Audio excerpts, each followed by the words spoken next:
And it's with that in mind that I invite Neil Schwartz forward to offer us words of Torah on this Shabbat morning.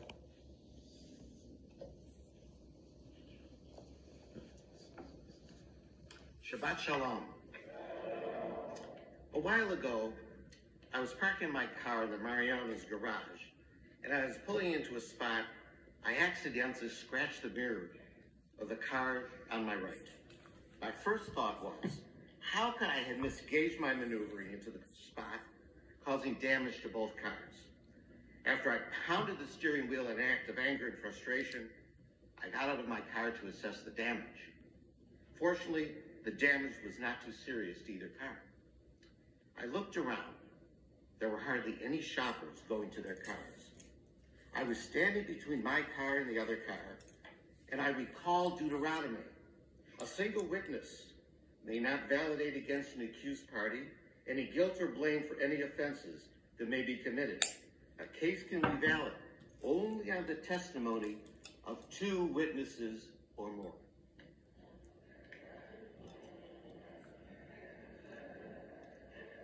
Okay, now, there wasn't even one witness who saw the incident.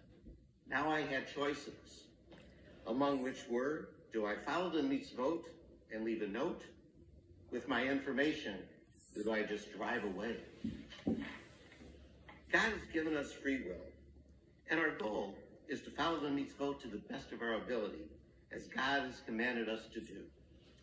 The idea that God is watching how we live and follow the commandments is the focus of the book of Leviticus. This week's Parsha of Vayikra lays out the consequences when one violates a command. The transgressor is obligated to make a sacrifice to atone for a sin. Religion was basic, and every society used sacrifice for many reasons. They would be brought about for deeds and misdeeds, positive and negative. Transgression is the first type of sin in Vayikra, where we were required to bring a sacrifice to the priest that would make us pure. I want to focus on 2 of the many sacrifices the Torah describes, Hatat and Asham. There are penalties for violating the law, and the Torah's remedies for violations which are done unintentionally and unconsciously. Chapter 4 begins, speak to the Israel people thus. When a person unwittingly incurs guilt in regard to any of God's commandments about things not to be done and does one of them. Samson Raphael Hirsch and Rabbi David Z. Hoffman give the most straightforward explanation. Ignorance, whether of the facts or the law, is a form of negligence. We should know the law, especially in the most serious cases. We should also exercise vigilance. We should know what we are doing.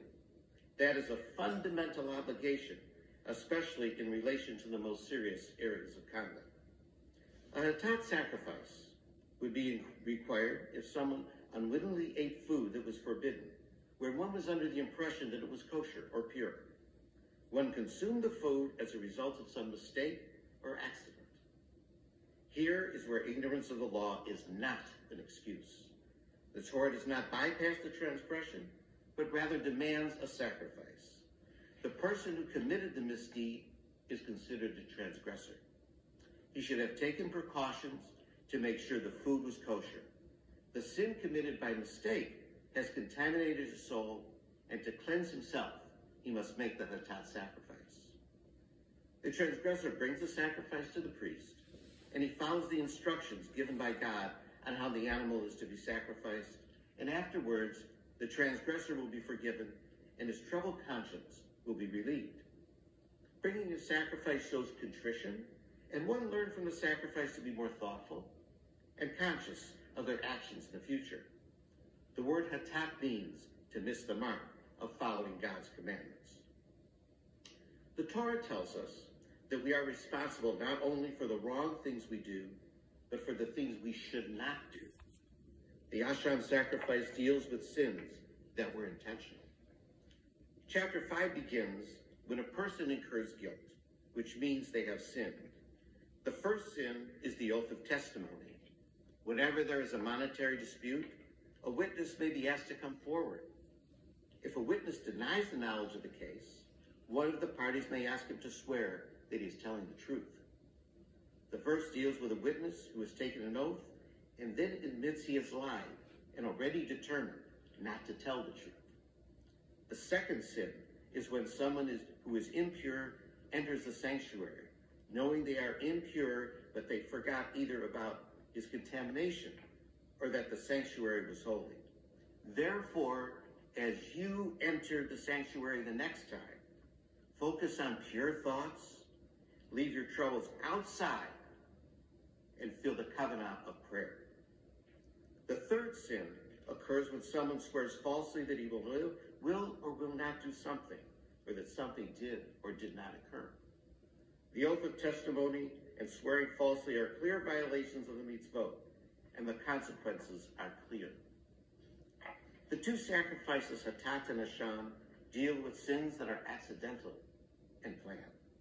The unintentional seem to be less serious than those that are intentional, but in temple times, each of them requires a sacrifice to atone for the sin. Once the temple was destroyed, and the rabbis began using prayer as a substitute. The rabbis believed that prayer was superior to sacrifices. The temple offerings depended upon a particular place. Prayer could be offered anywhere.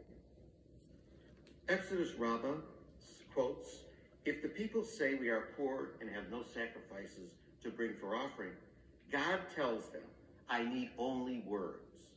God tells them to pray in their fields, if not therein, on their beds, and if not on their beds, in their hearts." Heschel suggests that prayer is not a substitute for sacrifice. Prayer is sacrifice. He goes on, prayer is the means through which we sacrifice our selfishness and greed and get in touch with our powers for truth, mercy, and love. There are blessings in the Amidah that remind us of temple times. We recognize our during Shema Kolenu is where we hear God's voice. I began my Dvar with the concept that God has given us free will. And it's up to us to follow the commandments as God watches over what we do. What if we transgress?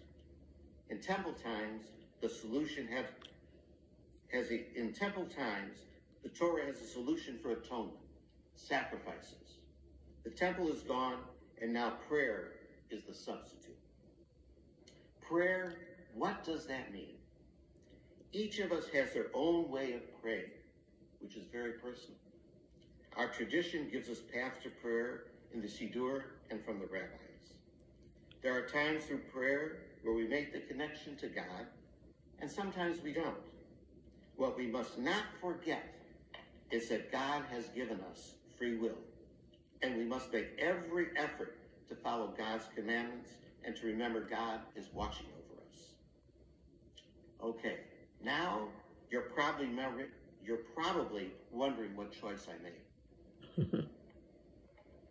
Did I consider God was watching to see if I was following the mitzvot? Did I consider the verse in Deuteronomy for a moment? Maybe. It's human nature that we think we can get away with something when no one is there to see us, but God is actually watching. My decision to leave a note was guided by the mitzvot more than God watching, because the mitzvot are more grounded in worldly affairs, unlike that of the concept of God, which to me is hard to grasp due to its invisible esoteric ways. I thank Judaism for bringing the God concept down through the mitzvot, which I consider the guide book for living an ethical and good life. Shabbat Shalom. Hi.